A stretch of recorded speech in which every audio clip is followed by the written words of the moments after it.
Like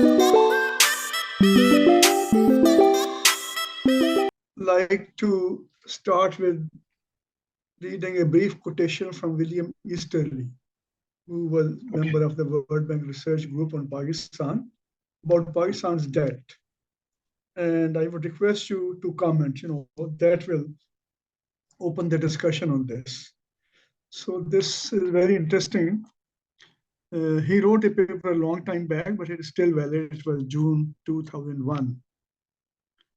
And he says that Pakistan has had respectable per capita growth over 1950 to 99, intensive involvement by donors and international agencies, and Pakistan received $58 billion in foreign aid, as well as well-educated and high-achieving elite and diaspora. Yet, Pakistan systematically underperforms on most social and political indicators. And he also says that if Pakistan had kept all this money in the bank, it would still have very handsome savings in its account. Instead of being highly indebted, not even being able to pay the debt service, the interest on the debt. So I would like to begin with that and would like to know your comments. What went wrong? Okay. You have opened up almost, as they say, a Pandora's box.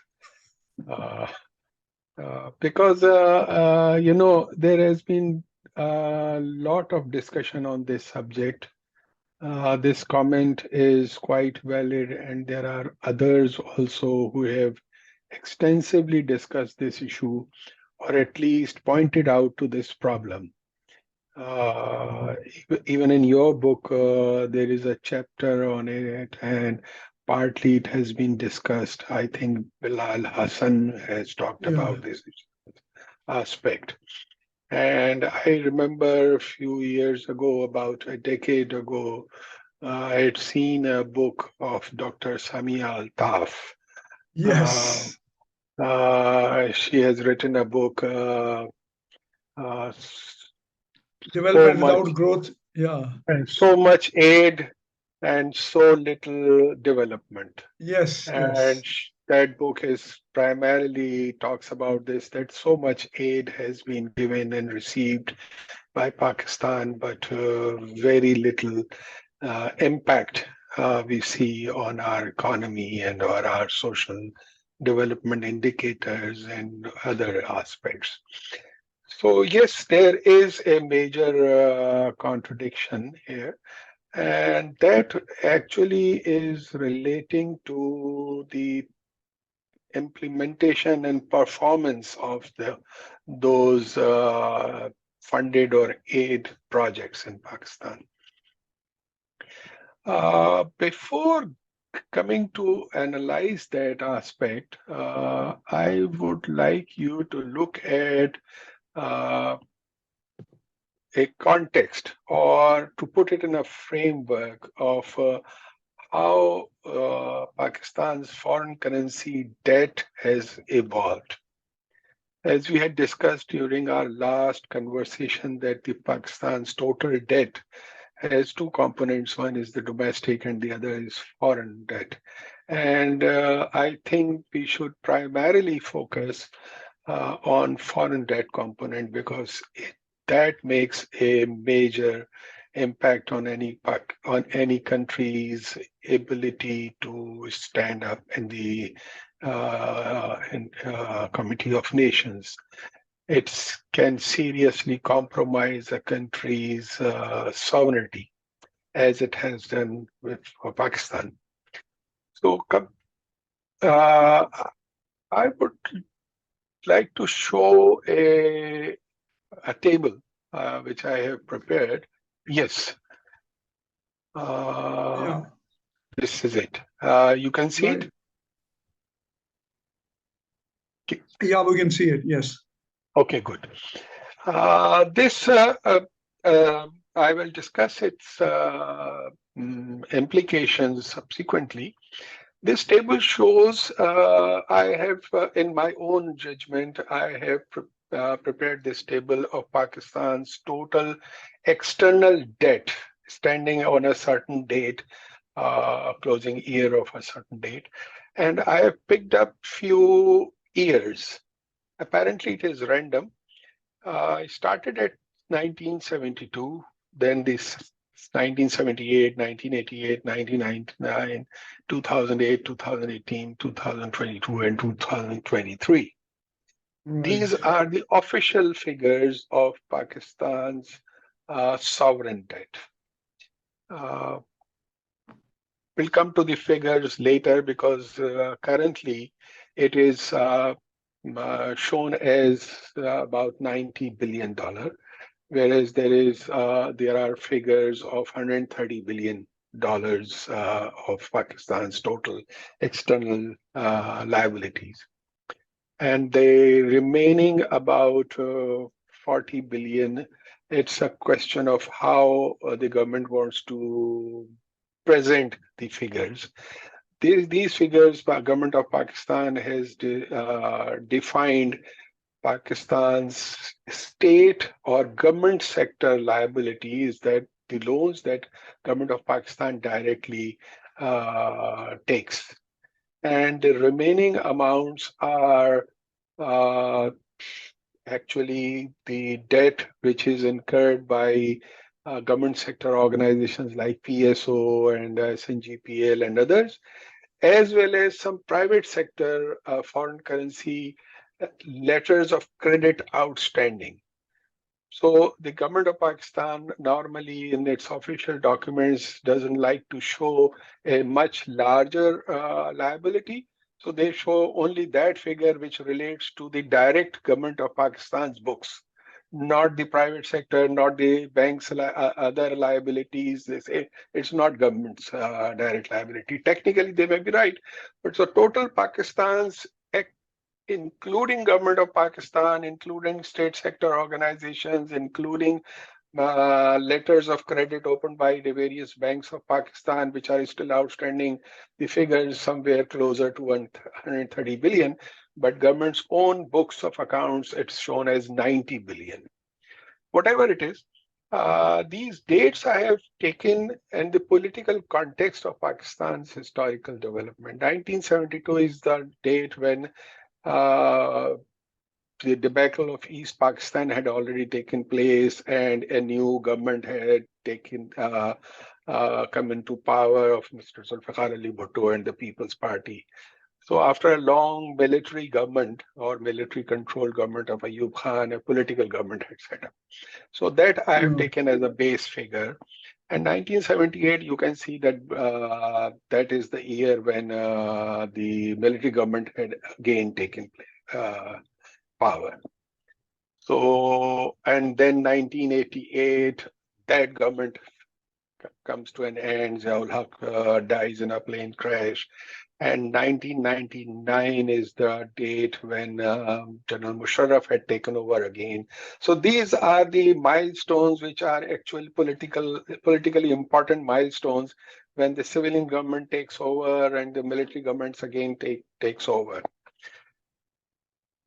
And then 2008, again, military government of General Musharraf comes to an end, and a political government is established again in 2018. The Mian Nawaz Sharif's government ends, and then Imran Khan's government. So these are the important milestones in terms of political developments. And if you look at the outstanding debts, in 1972, Pakistan's entire foreign currency debt was only $3.5 billion, which is today it looks infinitely small amount, insignificant amount, $3.5 billion. Pakistan has had already about 25 years of development, whatever it was during 1950s and the Ayub Khan's development decade of 1960s. After all that, the total outstanding foreign currency debt was 3.5.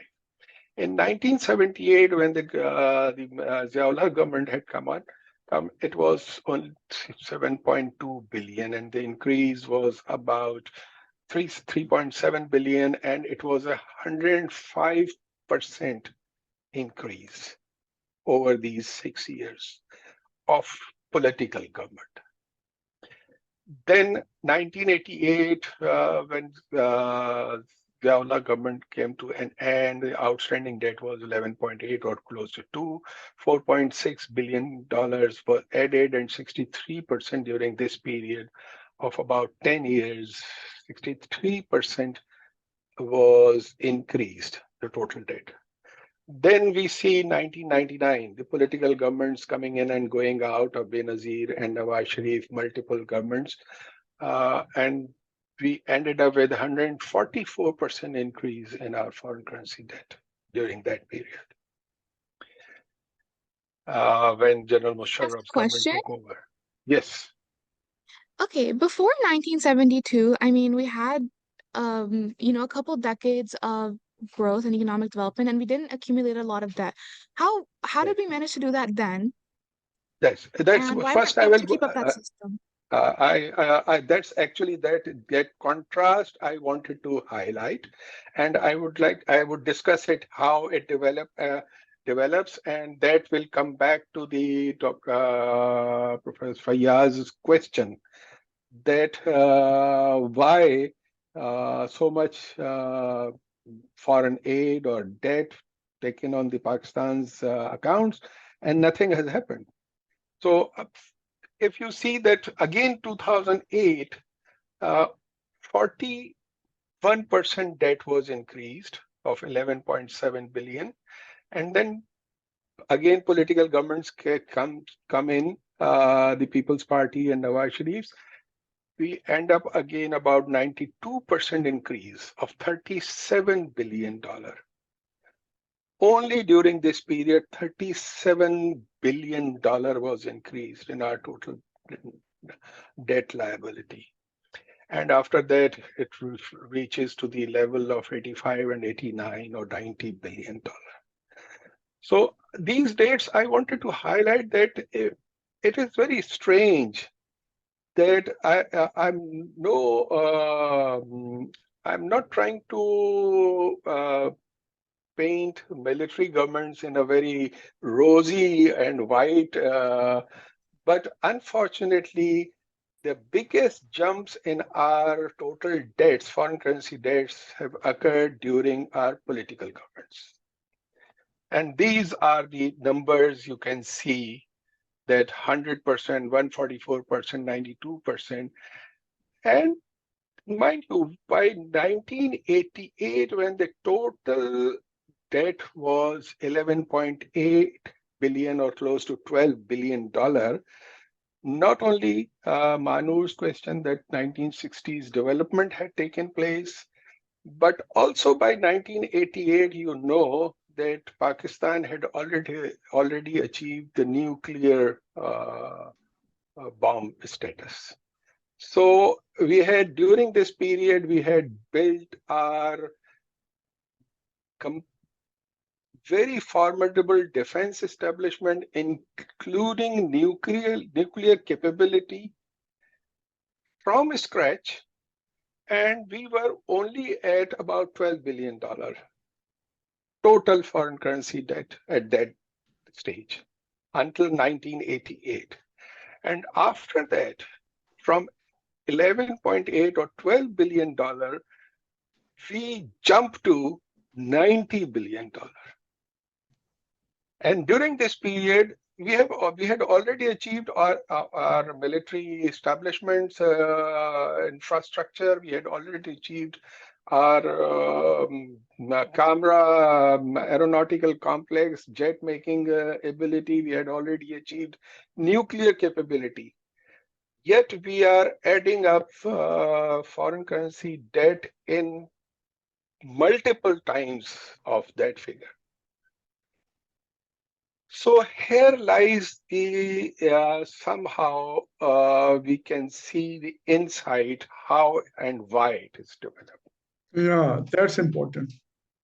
So whenever we'll discuss and going forward why so much debt has been accumulated and nothing has happened, we should keep these figures in mind. Sometimes we do not keep things in context, historical development context.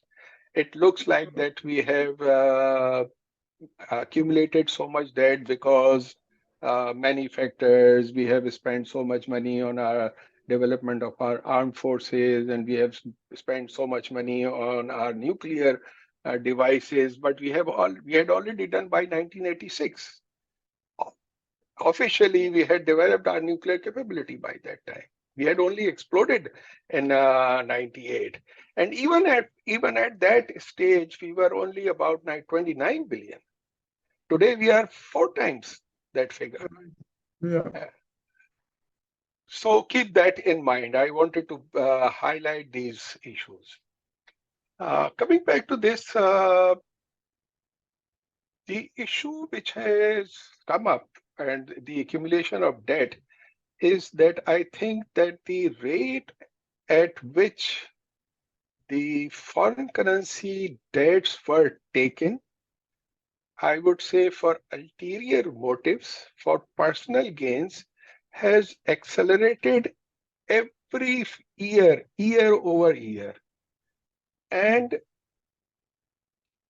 the quantum of amount stolen from that, pocketed uh, in the ruling elites for personal benefits, whether they were military rulers or politicians.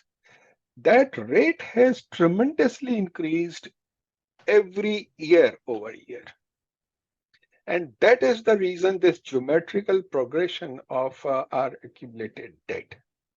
And that is the reason that the rate of taking new loans and stashing away for our personal benefit has reached to a humongous level. It had Kamran, I never would, yeah. it, it had never been the case until I would say 1988, 1978. That was not the case. Foreign currency debts were taken, army was built up from scratch, equipments were purchased. Of course, commissions were taken during that period, but the quantum and the volume of that component was far less than what happened after 1990s. And during So 19, Kamran, yes, can I intervene here? I think this is sure. very good, because generally we stereotype that army is responsible for taking all these big loans and they come during the army rule. But my question is, one is from lender side. Why did they lend us so much money? Did they expect that we'll be able to pay it back, or there were ulterior motives on their side also? And Of course, second, yeah. yes, yes. And the second is because I think most of this wastage or pocketing of money happens in the process of what we call procurement, when the money is spent. Mhm. And what I see lacking in Pakistan's civil society is that they have not played a powerful role of a watchdog over the procurement process and found the way to plug these holes. So could you comment on these two points? See, I think that there is always, whenever anybody takes loans, whether for whatever purposes, there both the parties have certain interest in it. The lenders as well as the borrowers, good or bad interest. Now, we have to see how much and what are the motives behind these borrowings and lendings. Yeah, As far as as we had discussed earlier also, borrowers usually Just let me take out this sharing of screen. And who are our main lenders, if you could say something about that? Mostly our biggest lenders have historically been the US and European countries and Okay. multilateral agencies, which are again controlled by them. But lately, in about last 20 years, China has become a major lender, and especially with these CPAC projects, Right. China has acquired a very large proportion of Pakistan's debt, which had historically not been the case. Pakistan started taking loans starting from about 1951. Prior to that, there was hardly any loan any government had given to Pakistan, and it had started accumulating after 1950s. And Okay. primarily, the loans were coming initially from the US government and the UK and Common Development Fund, and then other governments started chipping in. Yes. So coming back to your question, uh, there has always been a political and global strategic interest behind these lendings.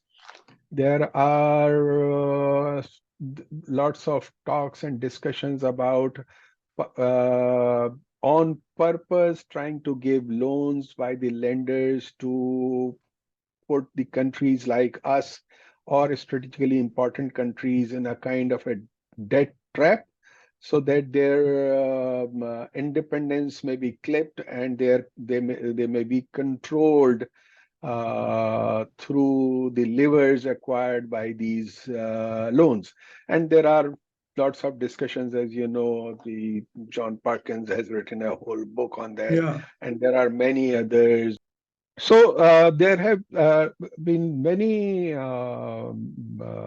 writings on this subject that how many of these uh, foreign lenders had their vested interests in getting these countries like us, Pakistan, lured or into this debt trap.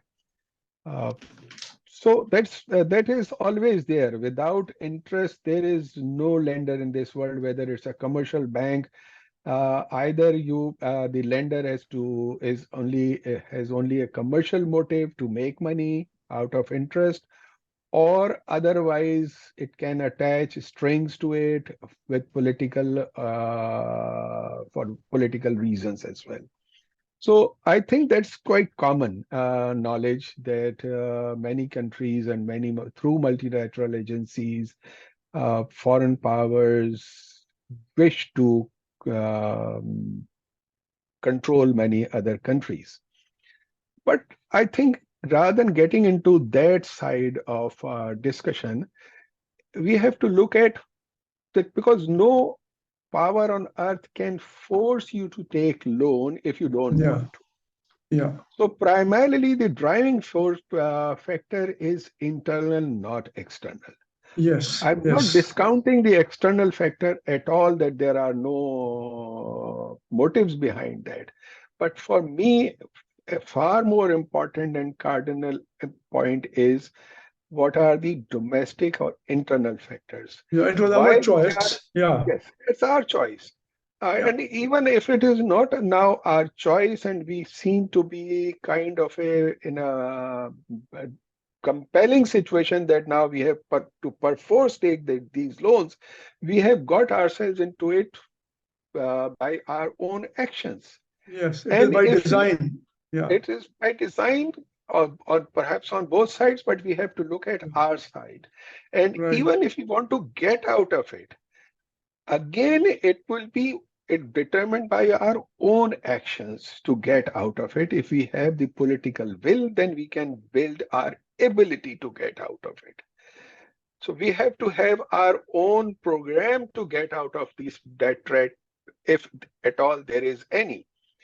Right. So rather than getting into bogged down into the issue of others in people's intention, we should focus on our own motives, Right. our own follies, our own mismanagement, and perhaps our own dishonesties, that why we are doing it. And that's what Yes. I wanted to highlight, that at Yeah. certain points we see dramatic increase in our foreign currency loan portfolios. So who are those people who were controlling the decision making process in the country?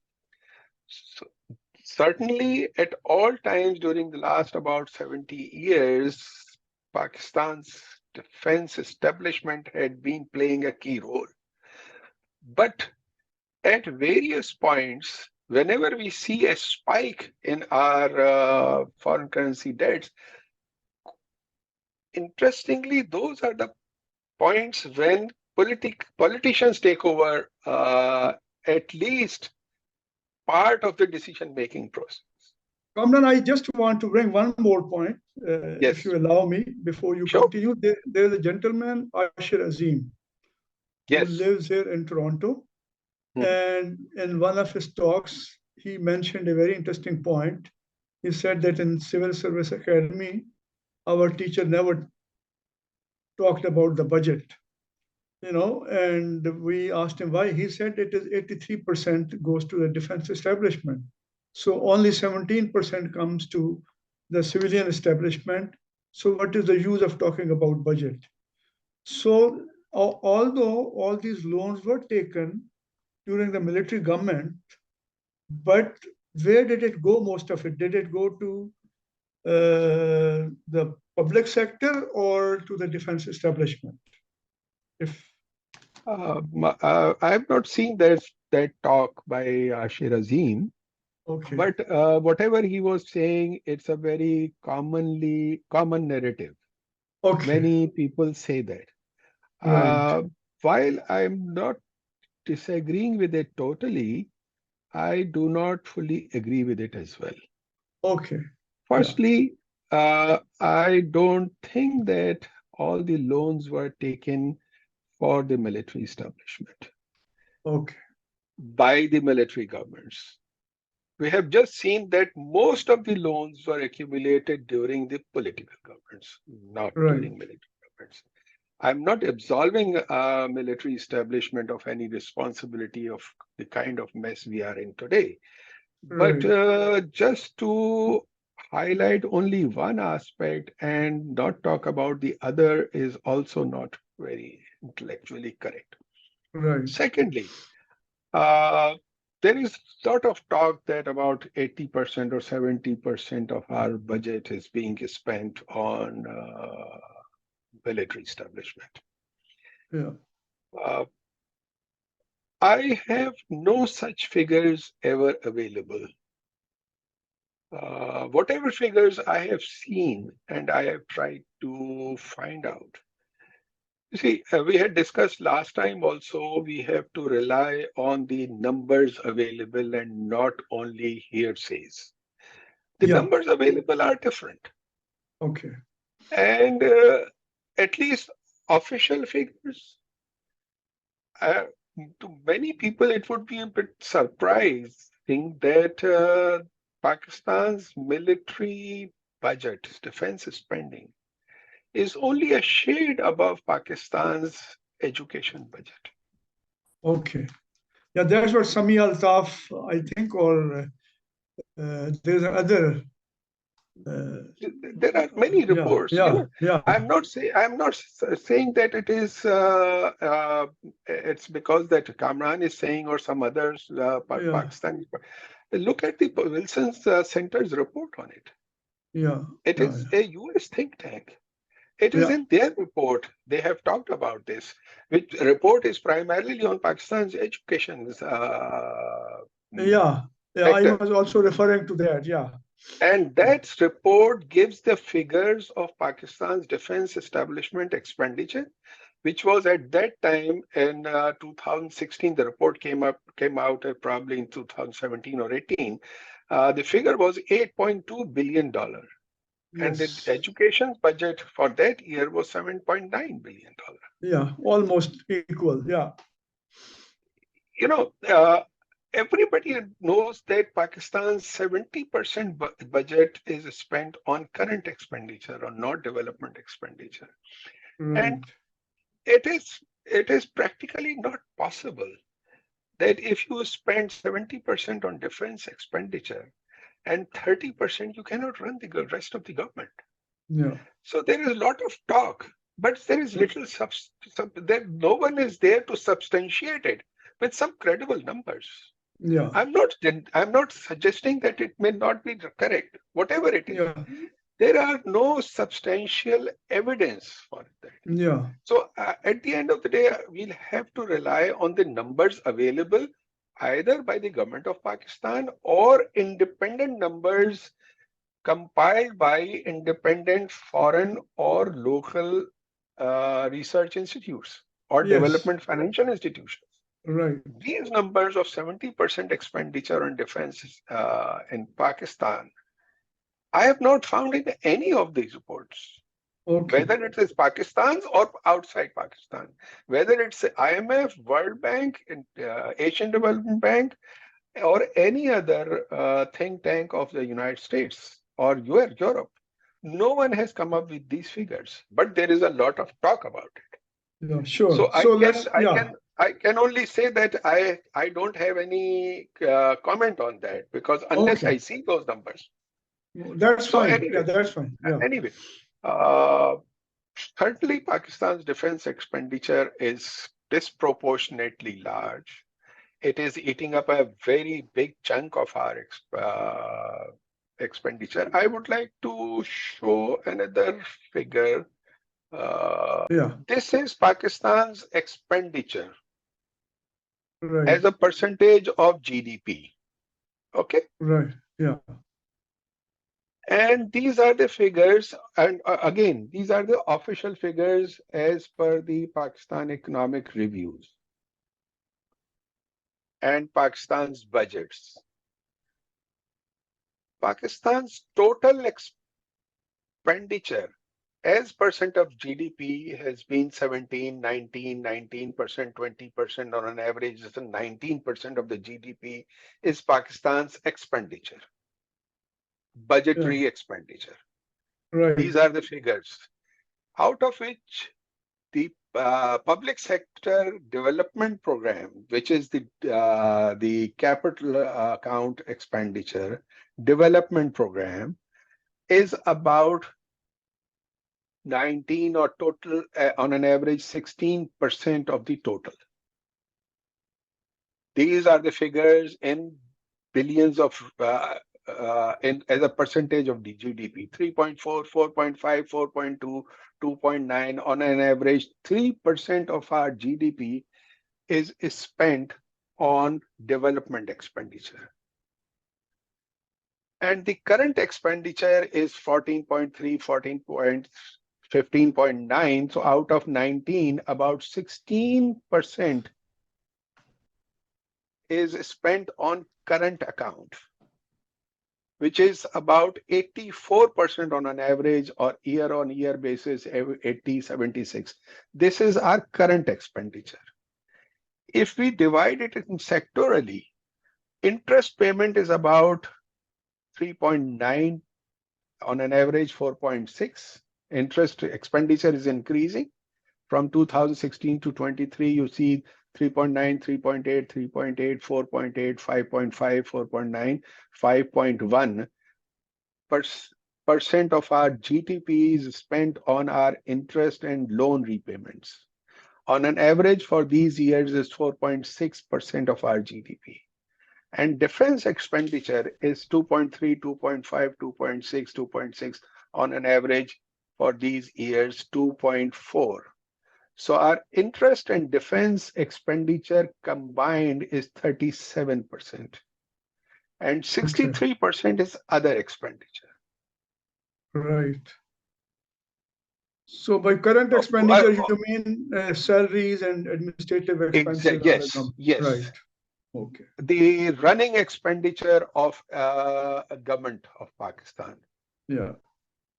whether it's in education department, whether it's health department, whether it's a secretariat expenditure or teacher salaries or electricity bills or gas or those things. Right. Development expenditure comes, all the government development expenditure comes in this PSDP, which is Public Sector Development Program. Right. So if you look at these numbers, Yeah. 37% is interest and defense, 37% of our GDP, which is a very high number.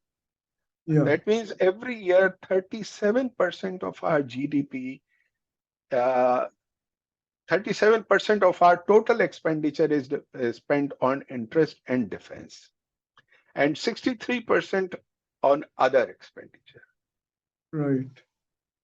So with these numbers, I don't see practically possible that if you spend on defense 70%, the rest of the expenditure, where will it come from? It's not possible. So fine. It is not That point possible. is yeah. It's So well we have taken. to, Could you? we, Yeah. and Yeah. I'm still saying that I'm not denying the other person's version, but I have to see some substantiation.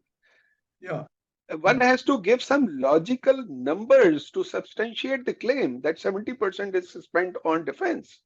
Right. Yeah. So that's fine. So could you explain what happens to the foreign debt that we accumulated under the Yes. civilian government? Yeah. Coming back to that part, uh, I would like to talk about two, three different things. This accumulation of debt, we have to analyze why and how this debt has been accumulated and why we Yeah. have been taking it. Unless we understand the mechanics and the dynamics of this loan accumulation, we will not be able to understand where it has gone and where it has been spent, or how much of it could have been stolen and how much of it was actually spent or misspent on different development projects. Uh, I would say that there are two primary drivers for taking foreign currency loan.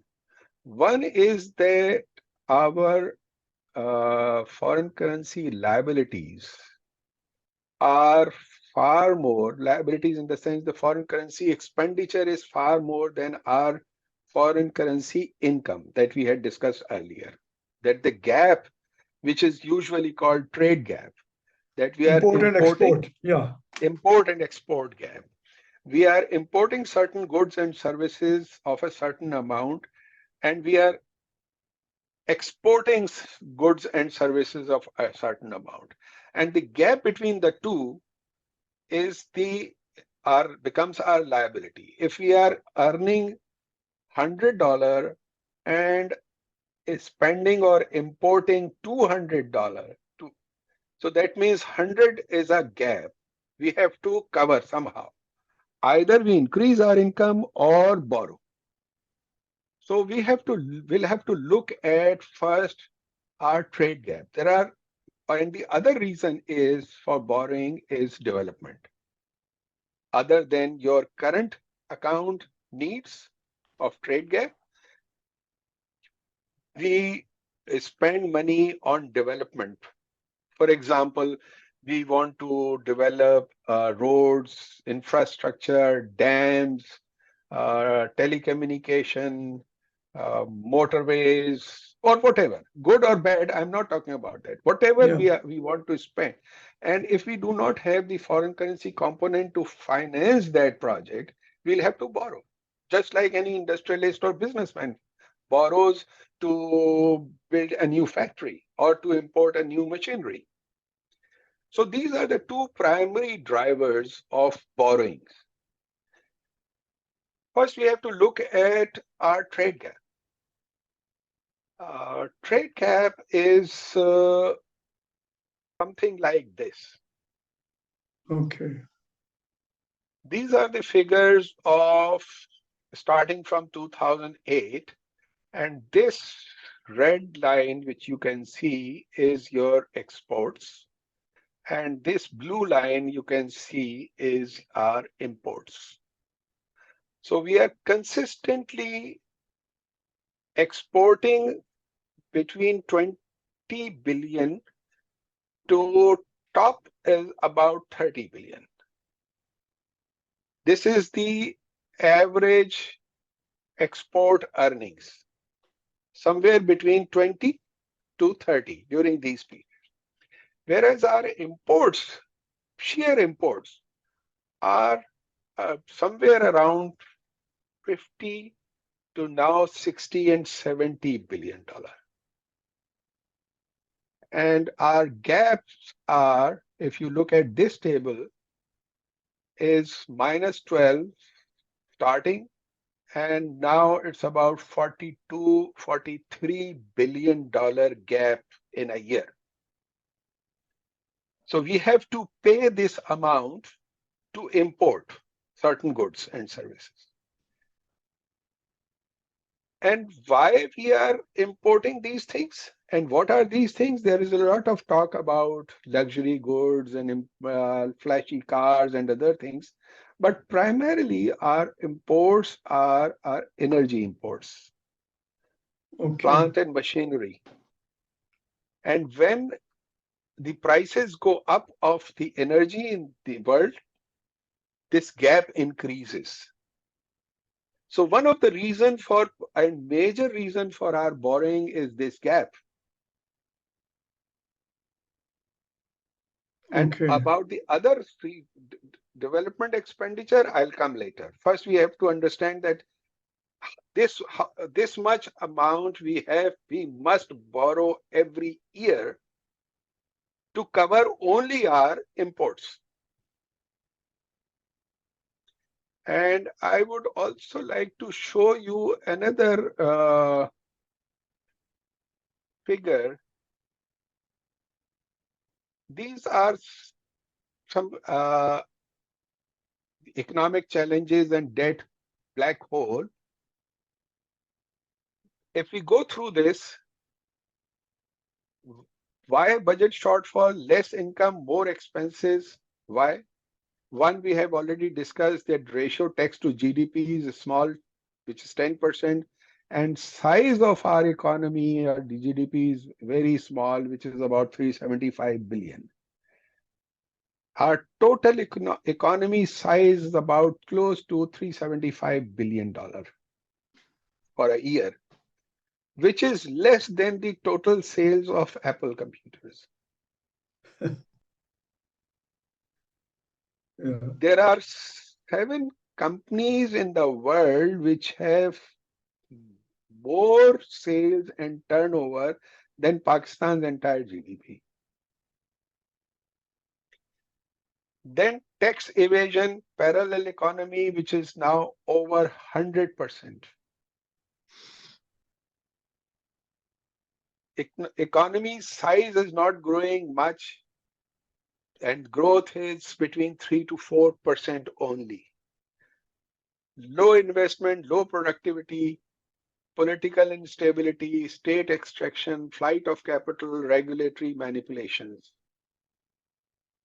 Local debt, we have already talked about. Foreign debt, where we are getting is powerful international financial institutions, governments, foreign private banks. It has limited availability. Strings are attached, as we discussed. Repayment interest in US dollar, it's big burden. We lose sovereignty. Difficult to get free from foreign debt trap loan in the last 33 years. We have talked about that. Foreign currency debt increased 3 times from 40 billion in 2008 to 120 billion in 2022, 10 times of total debt in 1998. That was 12 billion. 12 billion in 41 years we collected, and 108 billion in next 33 years. you.